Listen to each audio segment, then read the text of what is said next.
Bom dia pessoal e Kirito Uzumaki Fanfics apresentando o Feiticeiro capítulo 4 ao 6. Então deixa seu like e sua inscrição para ser sempre notificado dos novos vídeos e de uma olhada na aba comunidade, onde tem as votações nas escolhas das próximas fanfics e enquetes com perguntas. Me sigam em meus perfis de criador que estão tanto no site Fanfiction e Wattpad, os links estão na descrição.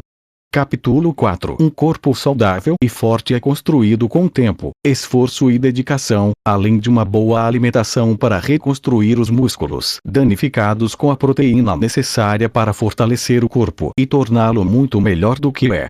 Além da alimentação, o exercício é fundamental para melhorar a massa muscular em todo o corpo, transformando-a em uma arma poderosa que ajuda o indivíduo a se defender.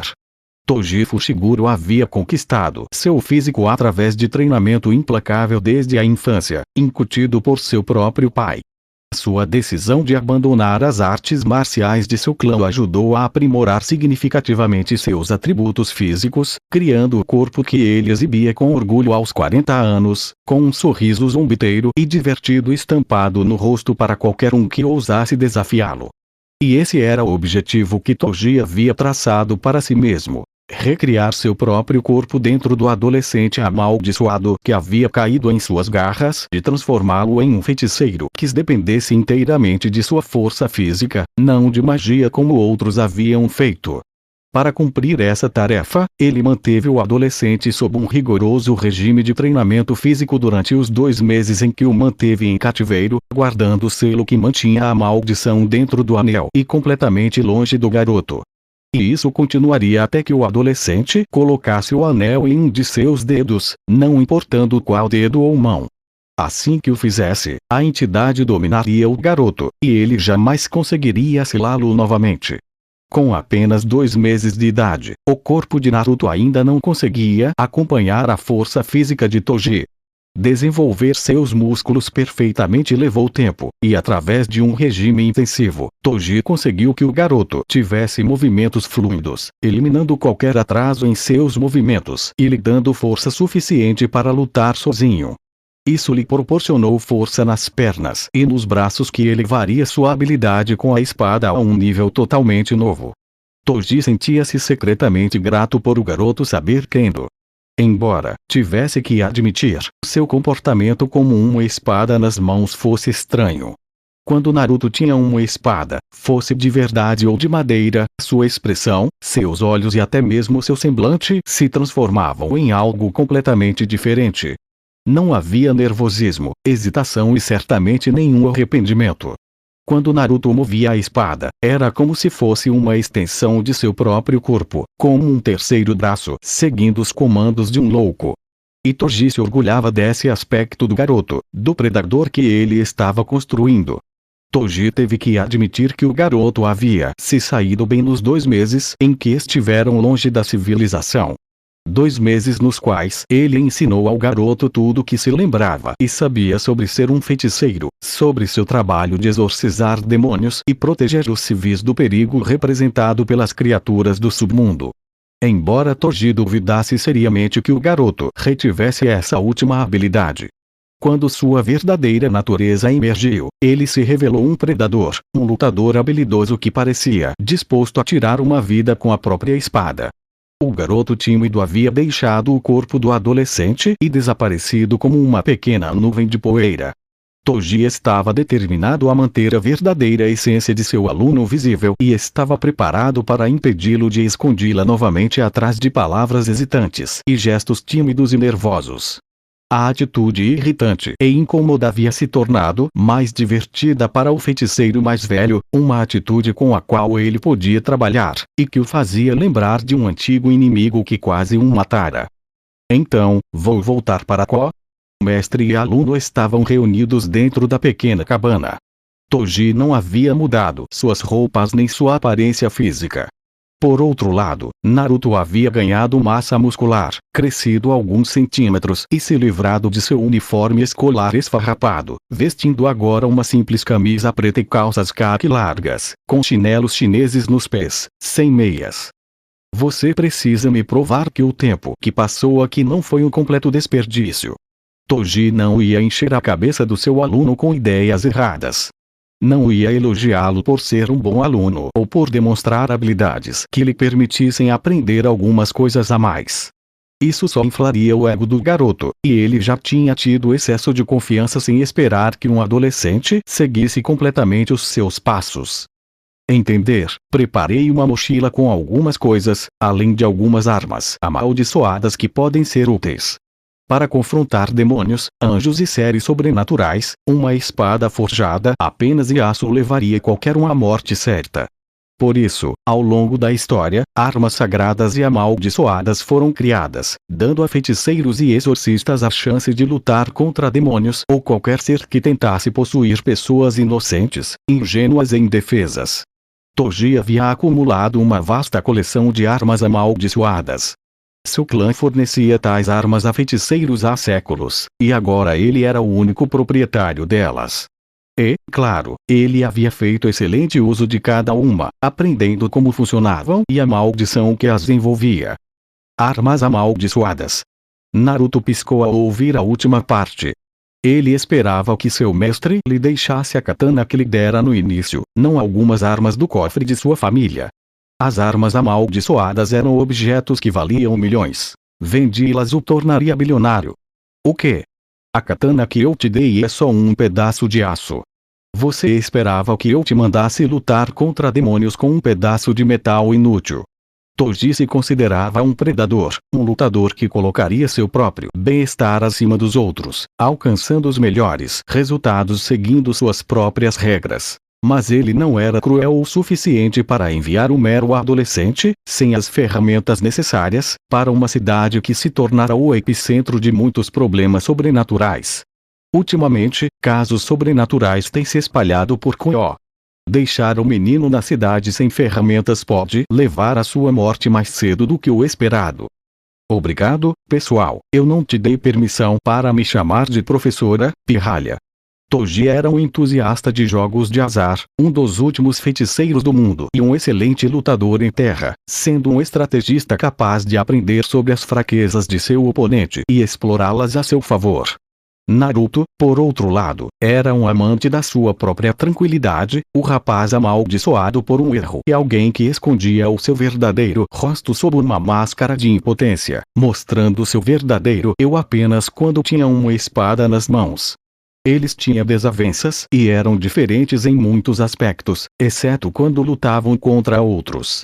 Toji não havia concordado oficialmente em se tornar o mestre de Naruto, e Naruto não deixaria Toji esquecer que o havia treinado por 2 meses e que era seu mestre. Você está com raiva, velho? Já que você começou a tomar suas próprias decisões como um homem, acha que pode falar comigo sem o devido respeito, pirralho? Vou ter que te dar uma lição mais profunda. A recuperação física de Naruto era impressionante, e Toji admitiu que o garoto se recuperava de qualquer ferimento em tempo recorde. Quando quebrou 3 costelas, em uma semana ele já estava em plena forma para treinar, o que significava que as punições que Toji lhe infligia não surtiam efeito algum. E o que Toji mais apreciava era ver o sofrimento, o desespero de seus inimigos quando não conseguiam encontrar uma saída para a luta. Se é isso que você quer. O olhar do feiticeiro mais velho se voltou para o brinco que adornava a orelha esquerda de seu pupilo. O brinco tinha o formato de uma cruz negra que pendia graciosamente e balançava na corrente que o prendia ao anel sempre que o menino movia a cabeça, consciente ou inconscientemente.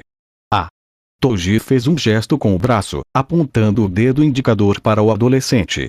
Segundos depois, a risadinha se transformou em uma gargalhada gutural. Essa foi boa, garoto. Naruto sabia que Toji estava pronto para recebê-lo quando e onde quer que ele chegasse. Durante 2 meses, Toji o manteve em constante alerta, obrigando-o a olhar até mesmo atrás de cada árvore, debaixo da cama ou no telhado. Seu velho maluco, louco. Você não tem graça nenhuma. Você precisa estar preparado para o que te espera lá fora, para sobreviver a todas as criaturas que vão te caçar assim que te virem como uma ameaça às suas vidas. Quando os corvos virem que você ainda está vivo, vão querer te matar por ter assassinado um dos céus. Os demônios vão te tentar, tentando te seduzir com propostas irresistíveis. Os olhos escuros do feiticeiro encararam Naruto intensamente.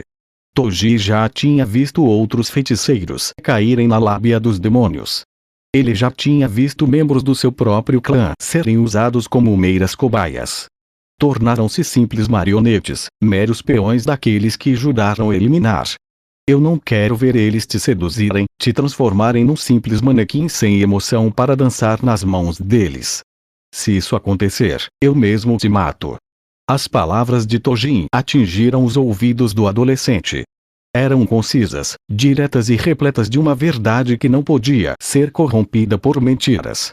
Toji mataria Naruto se ele se tornasse um servo dos demônios, um mero peão no tabuleiro de xadrez. Como feiticeiro e caçador, Toji era o rei em seu próprio jogo e não podia se permitir ver o garoto que criara se tornar apenas mais um peão, um mero brinquedo. O garoto não respondeu por vários segundos, permanecendo em silêncio. Naruto sabia que Toji não havia mentido, que aquelas palavras eram uma promessa entre eles e que ele realmente o mataria se algum dia caísse nas mãos de um demônio.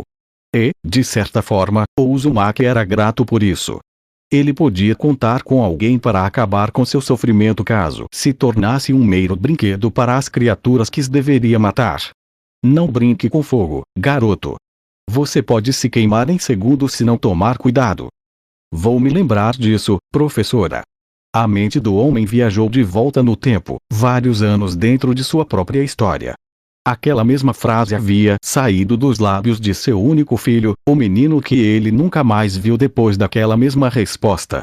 A história de seu filho terminou antes mesmo de começar, antes que ele pudesse começar a forjar seu próprio legado e projetar sua sombra sobre outros jovens. 5. Vou ficar de olho, disse Tojin, apontando para uma mochila enorme. Essa mochila tem tudo o que você precisa para sobreviver. E falando sério, não morra, garoto. Ou eu mesmo te mato. Meia-noite. Na antiga cabine do clube de ocultismo da Academia Ko, duas garotas estavam sentadas uma de frente para a outra em sofás separados. A primeira tinha cabelos escuros na altura dos ombros e óculos que realçavam seus olhos violeta, ligeiramente amendoados. A segunda tinha lindos cabelos ruivos e ondulados que lhe caíam pelas costas e impressionantes olhos azul turquesa que pareciam ter sido arrancados da espuma do mar. Ambas as garotas tinham pele clara. No caso da ruiva, sua pele era ainda mais clara que a da sua companheira, mas devido à penumbra do quarto, era quase impossível distinguir seus tons de pele. Aquilo foi um massacre. Rias Gremory era a herdeira do clã Gremory do submundo, aluna do terceiro ano da Academia Ko e uma demônio de sangue puro que possuía o poder da destruição. Ela era a irmã mais nova do rei demônio Lúcifer. Não fui eu que fiz isso, Sona. Você sabe disso. Sona ajeitou os óculos no rosto, empurrando-os para trás com a mão direita. A irmã do rei demônio Leviatã era a melhor amiga de Rias, e elas eram amigas há anos. Mas, como presidente do conselho estudantil e responsável por proteger Ko, Sona duvidava seriamente que conseguissem manter isso em segredo por muito mais tempo, mesmo que nenhuma das duas fosse culpada. Aquele anjo caído foi devorado, despedaçado fisicamente, e apenas Yodo-san estava presente. Embora eu duvide que ele seja o culpado. Tenho outra pessoa em mente agora. Mais um. Quando cheguei para reencarnar como Issei, não vi nenhum vestígio de combate ou a presença de outro garoto ou garota. Nem mesmo o sangue de outra pessoa. É possível que o sangue do falecido tenha mascarado do outro atacante. Rias piscou, movendo os cílios várias vezes em um intervalo de 5 segundos. E em quem você estava pensando, Sona? O brilho nos olhos de Sona se intensificou. O garoto em quem ela vinha pensando estava desaparecido havia 2 meses e meio. E quando o encontrou, algo nele a incomodou. Ele a assustou. Não o conheço muito bem. As meninas do clube de Kendo chamam de maluco, gênio da espada, e pelos vídeos que a Tsubaki me mostrou, aquele cara é um verdadeiro monstro quando está com uma espada nas mãos. E pensar que ele parecia um garoto dócil quando nos conhecemos. Mas ele escondia um monstro. Depois de assistir aos vídeos, Sona se perguntou 1000 vezes como o garoto não havia matado nenhum dos membros do clube de Kendo, como não os havia ferido gravemente. Em cada uma das lutas, o garoto era preciso, decisivo e certeiro. Ele não desperdiçava energia com seus movimentos e não hesitava, como se nunca fosse falhar em nenhum momento ou lugar, como se sempre acertasse o alvo, e em nenhum dos vídeos ela o viu errar sequer uma vez. Se Kiba o enfrentasse, teria alguma chance? Sona ergueu os olhos. Seus olhos haviam observado a xícara de chá à sua frente durante os poucos segundos em que esteve absorta em seus pensamentos, relembrando aqueles vídeos. Se o Uto Kiba enfrentasse aquele garoto, Rias, seu cavaleiro seria arremessado para o outro lado em questão de minutos. Duvido muito que eu já tenha visto alguém empunhar uma espada como esse garoto. E eu nem pretendo interferir com quem possa irritá-lo. As palavras eram concisas, repletas de verdade. Rias percebeu a confiança na voz da velha amiga e não viu nenhum sinal de dúvida em seus olhos ou linguagem corporal. Então, um suspiro escapou dos lábios de Sona. Teremos que ter cuidado com ele, Rias. Ele parece um garoto frágil, sem muita massa muscular. Mas Naruto Uzumaki é uma fera quando tem uma espada nas mãos. Capítulo 5. A notícia da morte de Rainari se espalhou entre os membros de Grigori, chegando aos ouvidos da equipe encarregada de monitorar o potencial portador de uma Sacred Gear. Isso abriu uma única possibilidade que os decaídos consideraram plausível: que os demônios tivessem descoberto seu envolvimento e se livrado de Rainari de maneira grotesca para enviar uma mensagem. Demônios eram cruéis e selvagens. Talvez tivessem usado alguns dos seus mais violentos para assassinar sua camarada, e tivessem conseguido apesar de ela possuir poderes de luz. Devido ao tratado entre as três fações bíblicas, isso poderia ser interpretado como uma espécie de ataque contra os Grigori, uma tentativa de incursão de demônios. Alguns membros da alta cúpula dos Grigori viram dessa forma.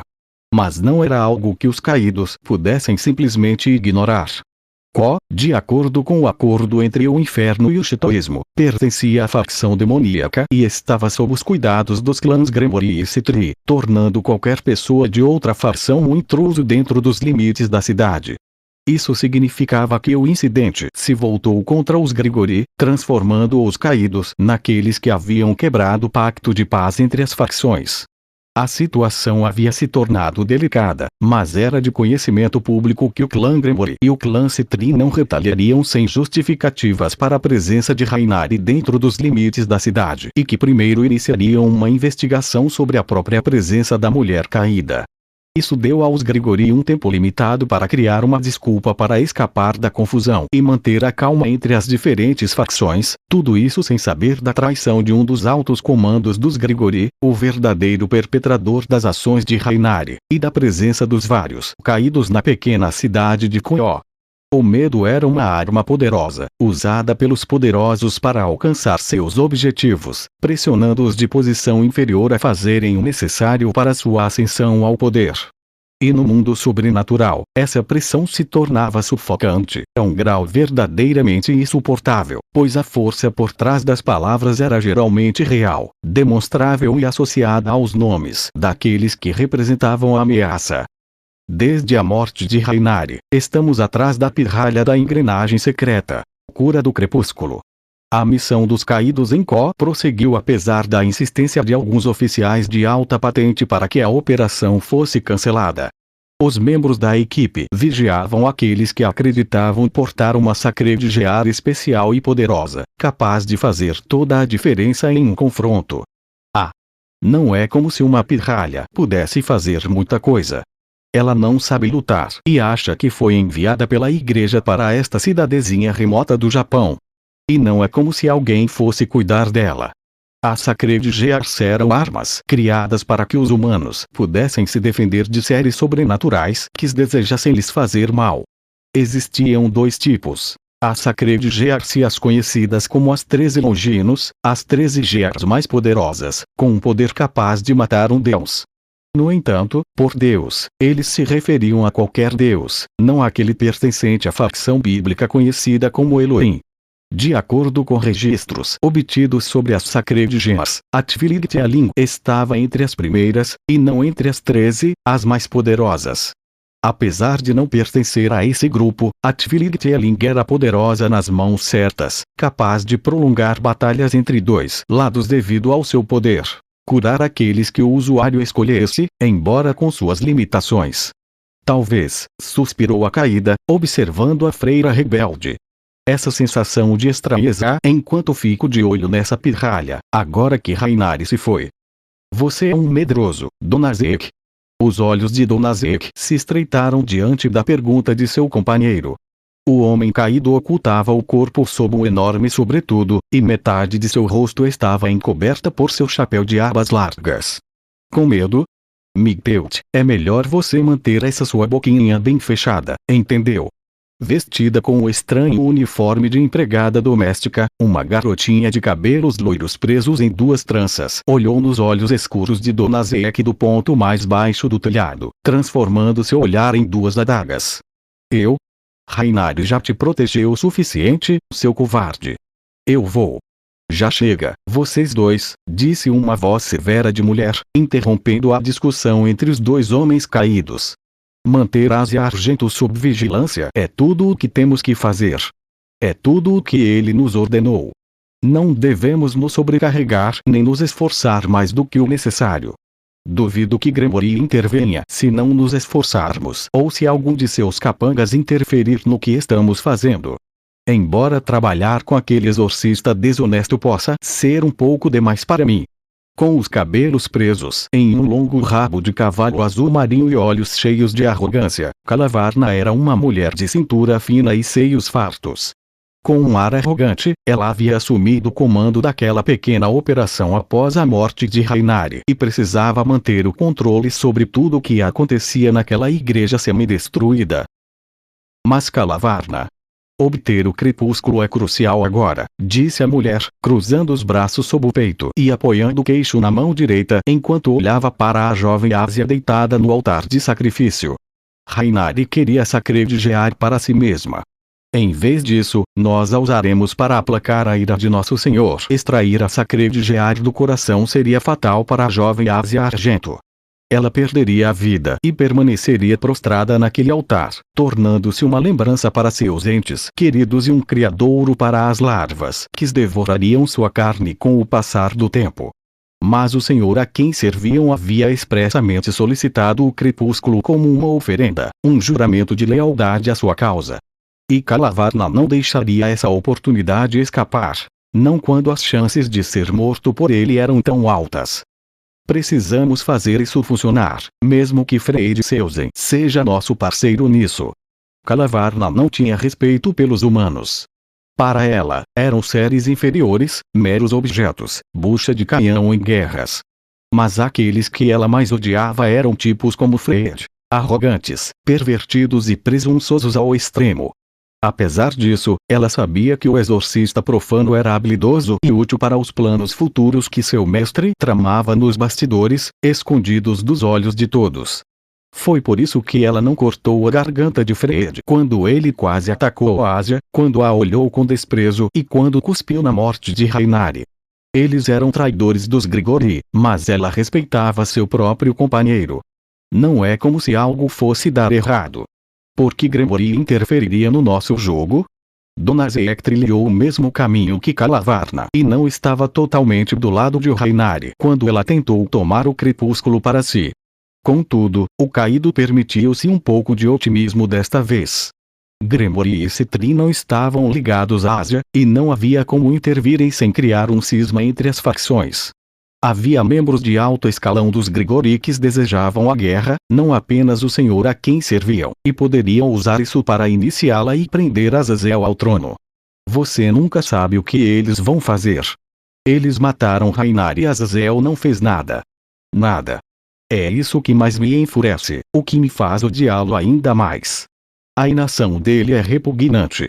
Migteut expressou seus sentimentos sobre a situação. Azazel era obcecado pela Sacred Gems, ao mesmo tempo, era a figura central dos Grigori, um papel que não vinha desempenhando muito bem há algum tempo. Essa foi a principal razão pela qual eles se aliaram a um dos líderes Grigori que estava do lado oposto ao de Azazel. E eles ficaram satisfeitos com os resultados. Ele sempre foi passivo quando se tratava de lidar com conflitos entre as facções. Nosso Senhor, no entanto, cansou-se de estar sob o jugo de Azazel e dos outros líderes das facções. Paz. Isso é um sonho que não pode ser verdadeiramente alcançado quando se mantém um leão faminto preso a uma coleira minúscula, prestes a se romper. E a coleira do Nosso Senhor se rompeu o suficiente para nos prepararmos. Azazel não manterá sua liderança por muito mais tempo se os planos correrem como deveriam. Um som agudo interrompeu o homem caído. Dona Zeek se mexeu e olhou para a borda da floresta. Será que foi o som de galhos quebrando? Você vai ter medo de um coelho. Ah! Seu medroso! Após as palavras, após a provocação, o sangue escorreu da boca de Miteut, pingando no chão, em seus pés. A garota levou a mão à garganta, o medo brilhando em seus olhos ao perceber a perfuração onde deveria estar seu palmo de Adão. Que diabos! Nenhum dos outros dois conseguiu estancar o sangramento do buraco no pescoço da garota. Em vez disso, cada um deles invocou uma lança de luz, voltada para a floresta. O que foi isso? Perfurou o pescoço de Miteut em um único segundo, matando-a. Calavarna estreitou os olhos. Ela não conseguia olhar para a arma que havia matado sua companheira, mas precisava reconhecer a habilidade do atacante. Precisamos levar isso um pouco a sério? Uma figura envolta em sombras apareceu diante de Calavarna e Dona Zeek. Parecia vestir estranhas roupas pretas que lembravam as sombras que o envolviam durante todos aqueles minutos em que observara os caídos. Quem diabos é você? Não houve resposta para a pergunta de Dona Zeek. Lentamente, o homem retirou a máscara que lhe cobria o rosto e puxou o capuz para trás. Cabelos tão dourados quanto o ouro dos mímicos assustaram ambos. Olhos azuis, cheios de escárnio, fizeram os dentes de Calavarna rangerem. Parece que seu amigo se afogou na minha beleza, hein? O tecido caiu no chão junto com a máscara. Naruto ajustou as luvas segundos depois de se livrar do kimono que cobria seu torso, revelando uma camisa sem mangas colada ao peito. Mas você ainda consegue falar. Eu acho. Dona Zeek foi o primeiro a agir. Ele bateu o pé e disparou em direção a Naruto a uma velocidade sobre-humana, revelando o par de asas negras que emergiram de suas omoplatas, arrancando um sorriso arrogante do garoto. Ataque frontal. Gostei. Se Calavarna ficou surpreso quando Naruto bloqueou a lança de Dona Zeek, seu rosto não demonstrou isso. Seus olhos permaneceram fixos na luta, no rosto do espadachim e em como ele havia resistido ao ataque de seu companheiro sem se mover um centímetro, tornando-se uma muralha. Eu nem uso só a espada. A perna cortou o ar com a velocidade de um raio. O pé afundou no peito do homem caído, arremessando para trás. Ele foi forçado a usar uma espada de luz para parar o impulso. O rosto do homem mostrou surpresa segundos antes de o sangue jorrar de sua boca em uma cascata carmesim. Ops! Acho que usei um pouco de força demais, não acha? Seu mestre havia sido muito claro. Ele não deveria usar o poder de Rika sob nenhuma circunstância, a menos que desse permissão, declarando que ela era de grau especial e que poderia devorá-lo se quisesse, e ele ainda não estava pronto para enfrentar alguém como a Rainha das Maldições. Portanto, Naruto só possuía a força superior e uma vasta gama de ferramentas amaldiçoadas para atormentar seus alvos. Seu desgraçado. Os olhos de Dona Zeek se voltaram para o garoto loiro, demonstrando toda a hostilidade que conseguia reunir. Isso não teve efeito algum sobre o adolescente. Naruto cravou sua katana no chão, entre duas lajes, e ergueu a mão, gesticulando para que o garoto caído viesse atrás dele, para que sua mente fosse inundada pela fúria que sentia. E ele mordeu a isca. Invocando duas espadas mágicas de luz, Dona Zeek avançou, rugindo com a morte de seu companheiro e as provocações de um meio humano. Certo. Esquerda. Abaixo. Acima. Seguindo o padrão das lâminas do anjo caído, Naruto se moveu, deixando seu corpo guiá-lo para se esquivar das tentativas de seu oponente de cortá-lo. Isso resultou em algo que os olhos de Calavarna capturaram. Naruto dançava ao redor de sua katana cravada, impedindo que as lâminas de Dona Zeiko tocassem, como se estivesse executando alguma dança estranha conhecida apenas por ele, como se estivesse provocando-os. Ah! Arrogante! Exclamou Calavarna, ofegante. Ele bateu o pé e arremessou a lança diretamente contra o alvo no exato momento em que este virou as costas. Foi um tiro certeiro. Ponto de interrogação, ponto de exclamação. Eca! Havia vários cenários possíveis assim que a lança de magia de luz deixou a mão de seu portador. O primeiro terminou como esperado, a lança perfurando seu alvo. O segundo foi um tanto desanimador. A lança não conseguiu perfurar seu alvo e se perdeu entre as árvores densas. E o terceiro cenário, aquele que de fato ocorreu, foi o que os olhos de Calavarna não conseguiam processar. Sua própria lança estava perfurando o corpo de Dona Zeik. Essa última cena paralisou tudo por alguns segundos. O tempo pareceu parar por um instante. Os olhos de Calavarna se arregalaram em choque, uma grossa gota de suor escorrendo por sua têmpora, manchando levemente a parte superior de seu uniforme. Ela realmente havia matado seu camarada em um único segundo? Como isso fora possível? Calavarna não conseguia encontrar a resposta. Não até que um par de olhos azuis a encarou, a poucos centímetros de distância, e ela deu um pulo para trás. O que você está? O que eu sou? O menino inclinou a cabeça, com uma expressão de confusão e incompreensão diante de uma pergunta simples que os próprios olhos da menina podiam responder. Eu sou humana, é claro. Aquela resposta simples abalou o psicológico da mulher.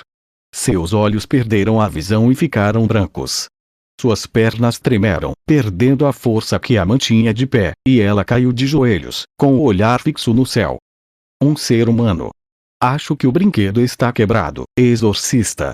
Naruto voltou sua atenção para Fred enquanto apontava para Calavarna, exibindo um sorriso zombeteiro e venenoso que foi retribuído pelo próprio exorcista. Ah!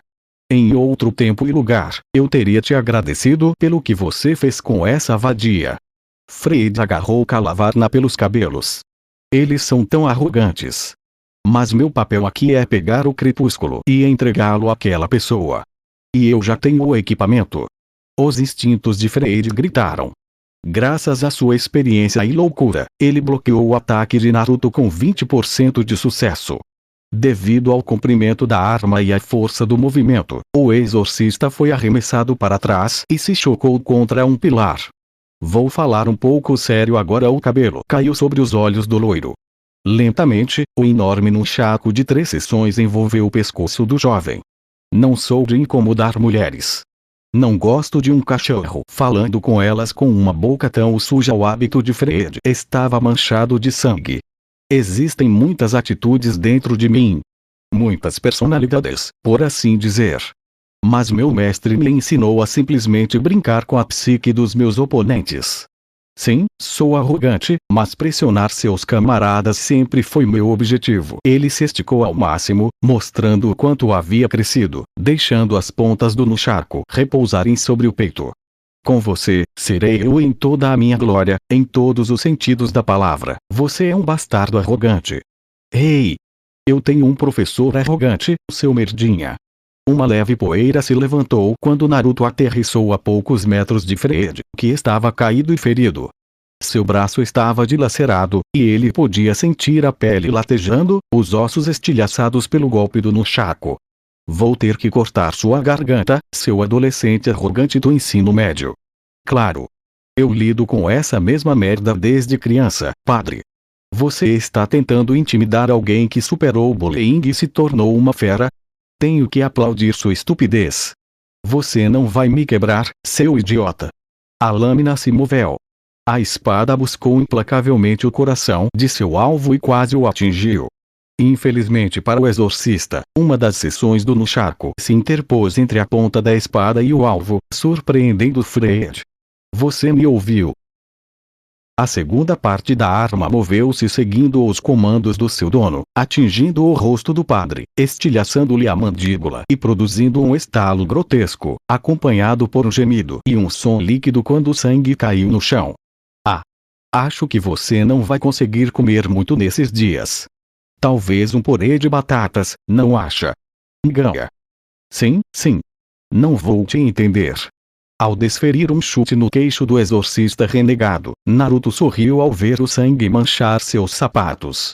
É meio nojento mexer com os alvos que o mestre me designou. Naruto bagunçou o cabelo, parecendo exasperado, até que um estalo fez-se virar. Acho que isso vai ficar um pouco complicado, murmurou, observando os olhos azul turquesa da herdeira Gremory.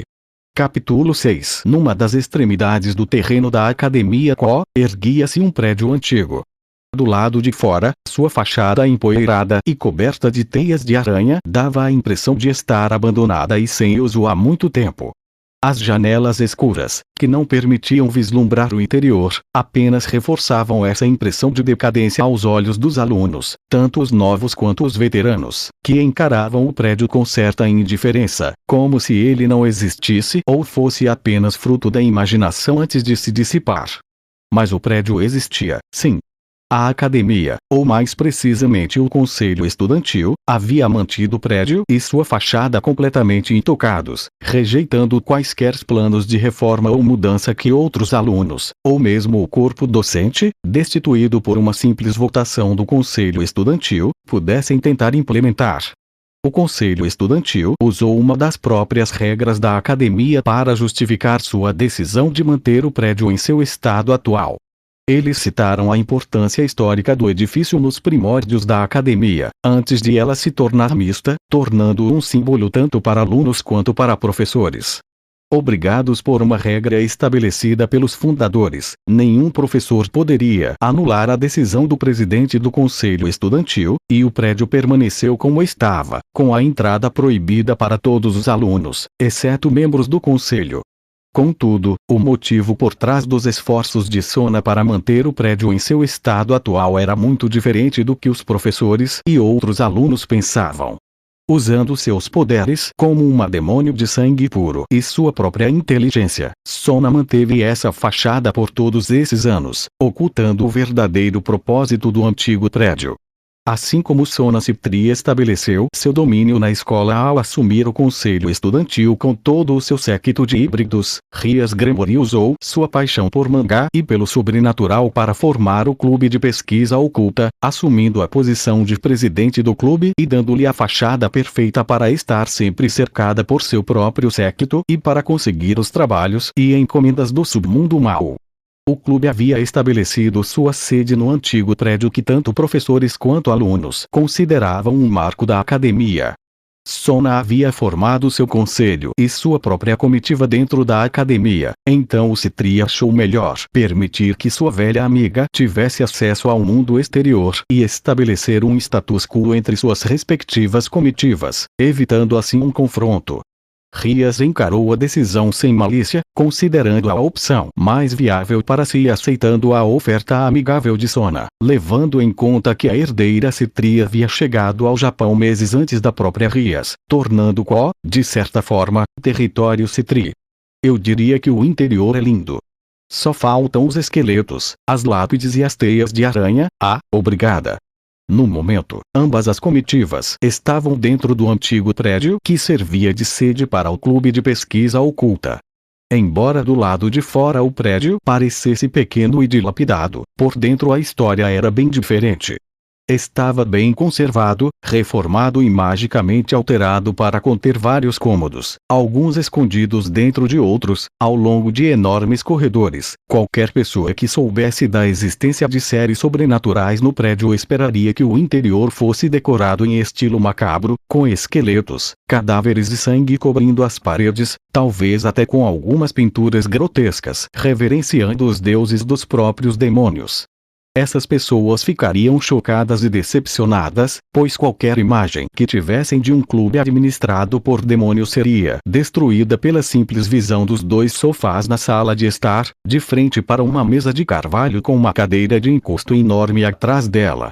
Entre os dois sofás, uma pequena mesa de chá completava a decoração da sala de estar, conferindo-lhe um ar calmo e descontraído, como o de um escritório de advocacia ou uma sala de reuniões. Espero que goste do chá, Naruto-san. Akeno Imejima era uma bela jovem de cabelos tão escuros quanto a asa de um corvo, corpo voluptuoso e olhos violeta que brilhavam com divertimento, sempre observando os movimentos de Naruto enquanto lhe oferecia chá, aparentando gentileza e calma. No entanto, essa era uma máscara para esconder suas duas facetas. A Akeno terna, traumatizada na infância, e a Akeno sadomasoquista que usava para ocultar seus próprios sentimentos. Não tente ser gentil, Uzumaki-san. Sona ajeitou os óculos no rosto.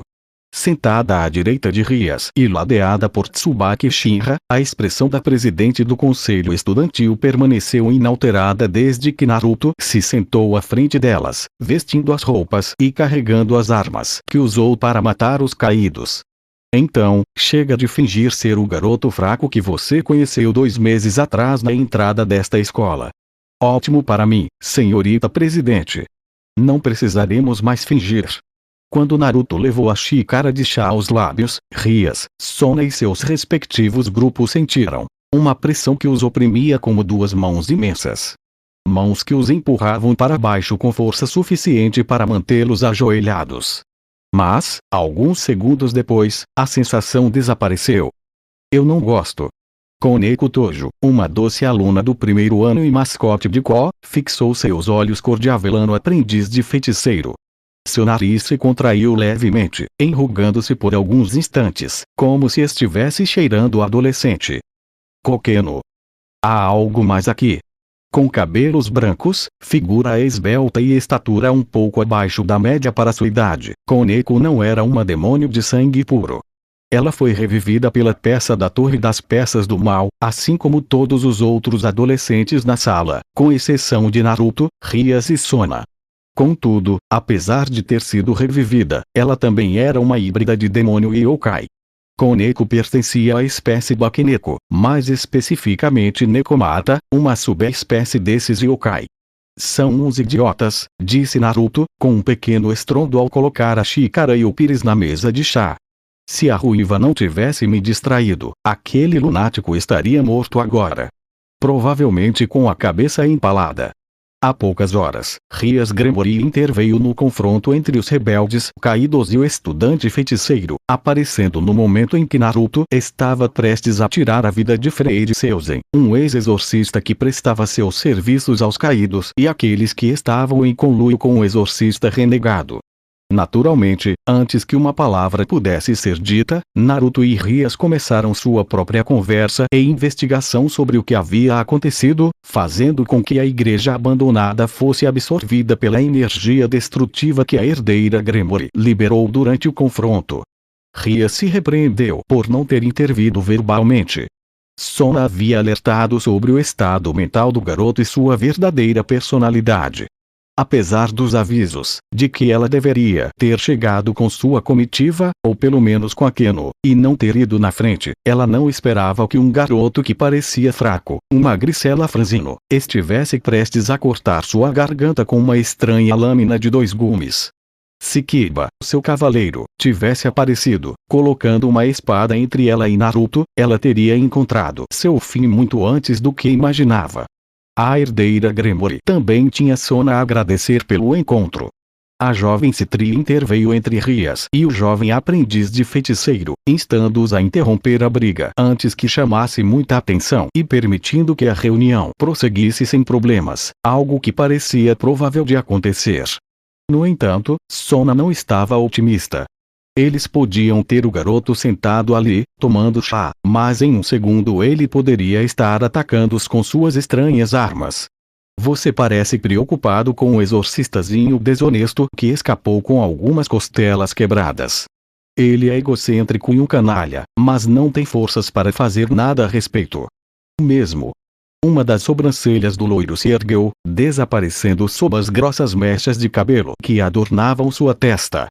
Quanta certeza você tem, com licença, você tem mesmo, de que aquele desgraçado está agindo sozinho, ou que é um grupo de decaídos? Que eu saiba, tanto o primeiro decaído que matei quanto o grupo dele podem estar trabalhando para os Grigori. E isso criaria um problema sério com os acordos. A influência da vertente bíblica e suas crenças se espalharam pelo mundo após o surgimento do Filho de Deus, Jesus Cristo. O Messias marcou a transição do politeísmo para o monoteísmo, sinalizando uma mudança religiosa em grande parte do mundo e gerando diferentes ramificações dentro de sua própria fé. Contudo, apesar do crescimento da influência do cristianismo e do catolicismo, o mesmo não ocorreu inteiramente no âmbito sobrenatural, limitando a esfera da influência de demônios, anjos e anjos caídos a certas regiões do mundo. Os acordos discutiram as zonas fronteiriças entre diferentes mitologias e os diferentes deuses que as lideravam, alterando completamente as áreas da influência desses deuses. As ações dos caídos não são ações do submundo. E, no entanto, o Grigori está localizado em uma seção do inferno, de acordo com os textos sagrados, não é? Naruto não havia perguntado ao seu mestre sobre essa informação, muito menos como ele a havia obtido. Seu mestre a havia dado a ele para que pudesse usá-la quando realmente precisasse. E este encontro poderia ser a oportunidade para mostrar o que ele sabia sobre todos eles, sobre suas limitações. E o submundo continua sem ter nada a ver com isso. Como você obteve o direito de permanecer em Ko? Ele cruzou a perna esquerda sobre a direita e apoiou a bochecha direita no punho direito. Talvez um encontro entre o clã Mao e os líderes shintoístas. O Japão é governado pelas leis shintoístas. Tanto Rias quanto Sona tiveram que aceitar isso. Foram os esforços árduos de seus irmãos para conquistar aquela cidade que lhes permitiram estar no Japão, vivendo uma vida escolar como garotas adolescentes normais. Agora Naruto estava lembrando-os disso. Você é bastante inteligente para alguém que está neste mundo há apenas alguns meses. Devo parabenizá-lo. Ajustando os óculos no rosto, Sona manteve os olhos fixos no garoto, tentando descobrir quem ele realmente era. Até mesmo os membros mais jovens de nossa comitiva desconhecem certas coisas. Eu tenho um professor melhor. Naquela conversa, Sona descobriu o jogo que o garoto à sua frente estava jogando. Ele os avaliava, analisava-os constantemente e buscava cada uma de suas fraquezas. Ele lia a linguagem corporal das pessoas na sala, seus olhos percorrendo-a sem se deter em ninguém em particular. Mas era um movimento que durava apenas alguns segundos, talvez milissegundos. Então, com isso, fica claro que foi você quem matou o Reinari e foi você quem matou aqueles caídos. A papelada para Sona seria maior do que ela costumava lidar em uma única reunião do conselho estudantil. Manter os Grigori longe de uma estudante humana com a capacidade de matar um ser sobrenatural seria uma dor de cabeça, tanto para ela quanto para sua irmã, que era responsável pelas relações com as outras facções. Sim. Não vou negar. Embora a morte da mulher vestida de dominatrix tenha sido um mero e lamentável acidente, isso não muda o fato de que eu a matei, e que o teria feito durante nosso segundo encontro. Sona olhou naqueles olhos, buscando algum tipo de remorso. Não se surpreendeu ao ver apenas um véu de calma e tranquilidade que retribuía seu olhar. Isso faz de você um alvo. Desde que me lembro, sempre cuidei de mim mesma. Obrigada pela sua preocupação, Rias Gremori. Seu irmão mais velho, Xerxes, havia sido claro em suas palavras, não em suas ordens. O submundo não estava passando por seu melhor momento. Após a guerra civil, muitas pontas soltas permaneceram, e o aparecimento de um humano matando guerreiros caídos em território demoníaco destruiu a paz que os quatro mal buscavam, tanto com Grigori quanto com o céu. Rias compreendeu a ordem implícita por trás das primeiras palavras alegres e gentis de sua cunhada. Seu irmão não era o idiota que todos pensavam que ele fosse. Como um superdemônio, como um mal e como um dos sobreviventes da guerra civil, ele possuía as habilidades necessárias para governar o submundo, ocultar informações e emitir ordens específicas disfarçadas em uma simples conversa, por que você não se junta a nós? Lá estava a proposta. Sona não ficou surpresa. Ela sabia que Rias tentaria recrutar qualquer humano com habilidades formidáveis, e alguém como o garoto que estava naquela sala não aparecia todo dia. Até ela se sentiu tentada a desenvolver esse tipo de relacionamento com o aluno, mas não por pressão da irmã. Ser um demônio? A pergunta saiu lentamente, como se ela estivesse calculando cada palavra, cautelosa com o que dizia na frente daquelas duas garotas de sangue puro e seus acompanhantes. Ela desviou o olhar de Asia Argento para Issei antes de encontrar os olhos turvos de Rias. Você estaria disposta a aceitar alguém sem nenhuma função na engrenagem para sua equipe? Todos parecem ter algo especial. Yuto Kiba, Akeno Imejima, Koneko Tojo, Asia Argento, Issei Yodo. Cada membro do séquito de Rias Gremory possuía algo a mais que despertar o interesse da herdeira Gremory. Mas ele não possuía uma engrenagem, um poder superior ou comparável ao dos outros, e seu poder residia em sua própria maldição. Naruto sabia que a única coisa notável nele era sua estranha habilidade com a espada, sua condição física superior que melhorava com treinamento. Além disso, ele não tinha nada de especial, nem mesmo um poder mágico avassalador que o permitisse se destacar naquele mundo. Matar soldados caídos não é algo especial. Você é apenas humana. O sorriso de Rias revelou a arrogância demoníaca. O brilho em seus olhos demonstrava o interesse da predadora por sua presa. E isso me basta, como basta para qualquer outro demônio. Uma figura em forma de cavalo surgiu entre os dedos da mão direita da garota. Seja minha cavaleira. Sirva-me. Sona fechou os olhos e suspirou enquanto observava Rias empurrar os seios para a frente, revelando o decote formado pelo sutiã e pela blusa. Nenhum homem conseguiria resistir à magia de um demônio, à sua sedução e às suas palavras. Era impossível para um humano comum resistir à tentação de obedecer, de ser subjugado por um demônio de sangue puro. Isso fez as bochechas de Sona ficarem vermelhas. Naruto não respondeu, nem fez gestos obscenos ou recusou a oferta de Rias. Ele manteve os olhos fixos na peça maligna que ela lhe mostrava, como se fosse um maior desejo dela, algo que ele almejava como água no deserto. Mas enquanto outros homens ou mulheres teriam aceitado, a tentação da imortalidade e do poder corrompia a maioria, ele apenas fez beicinho antes de olhar nos olhos marejados de Gremory e responder: "Você é tão ingênua quanto uma criança, Rias Gremory. Não tente me seduzir como se seu corpo me interessasse, ou como se essa parte de você fosse um maior tesouro que eu mesmo almejo e acalento. Cuidado com suas palavras, ou o submundo conhecerá o verdadeiro fogo do inferno." E assim, chegamos ao final deste capítulo. Antes de seguir em frente, gostaria de tomar um momento para agradecer a você, que acompanhou até aqui. Sei que a jornada nem sempre foi fácil. Às vezes, as palavras podem não ser suficientes para expressar o quanto sua paciência e dedicação significam. Seu tempo e atenção são preciosos, e sou profundamente grato por você escolher estar comigo nesse caminho. A história ainda tem muito a revelar, e mal posso esperar para compartilhar o que vem a seguir.